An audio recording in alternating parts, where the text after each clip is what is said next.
So in this very first lesson, we're introducing you to the concept of leadership, and you're already overwhelmed with the number of definitions there are for this thing that we call leadership. We don't always really know what we mean by leadership, right? But if something fails, we say it's a leadership failure. And if something good happens, then always there's a pile of people who say, yeah, I led that, and they come running in to take credit for it. So what do we mean by leadership? Well, over the many years, as people have studied that and people have tried to understand that, the word leader and the emphasis of leadership has changed. If you go back to the time when most of the world was ruled with monarchs, kings, emperors, cardinals, people who were quote chosen or saw themselves as chosen. They had this divine right of kings notion. Then leadership was a divine right, or considered to be a divine right. It was the monarchy was something you were born into. God wanted you there, and that's why you were king.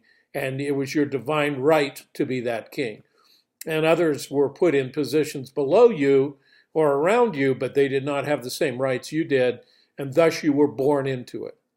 Well, as the monarchies began to fall apart and we began to think of other ways like democracy to govern, there became this notion that okay, there's a divine right, it's a playoff of divine right. It's not just, and other people can be great. Other people can be leaders. Great men, and men, it was usually men, sorry women, great men can be leaders too. And so great man theories of leadership that spun out of this monarchy view came forward that said you don't have to be born to the right parents. You don't have to be born to be a king. You can become a great leader, but it's because it's in you. It's something that's in you. You're pre-programmed for this. And so this is where generals and scholars and scientists and people emerged as great leaders because they were born to be this. Again, it's a destination or a destiny version of leadership. And that one sort of broke down about 100 years ago. We started to thinking of traits and saying, well, can anybody do this? Can anybody be a leader? What traits do leaders have? And so we started to publish and research and come out with these lists of traits, these things that people did when they were in leadership roles. And if you have these certain traits, or if we can learn you these traits or teach you these traits or help you pick up these traits somehow, you too can be a leader.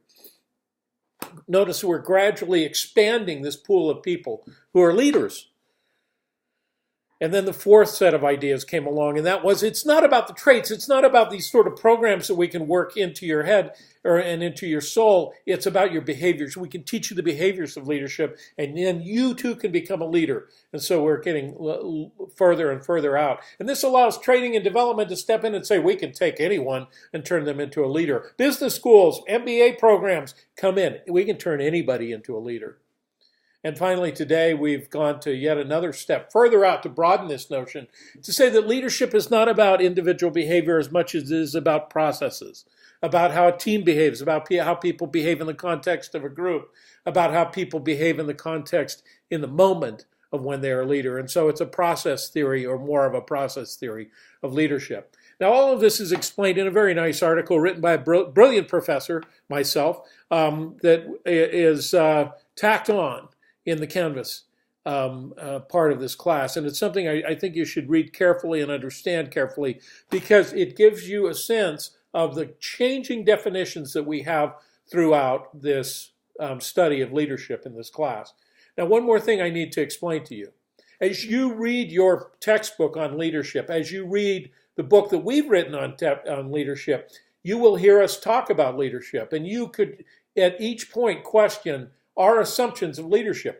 Is this a monarchy or a divine right theory of leadership? Or is this a great man theory of leadership? Or is this a trait theory or a behavior theory of leadership? Or is this a process theory of leadership? You can take each of these 5 areas and ask, as you make these readings, what are their core assumptions about leadership? And that allows you to understand more about what they're saying and also give a valuable critique of their ideas.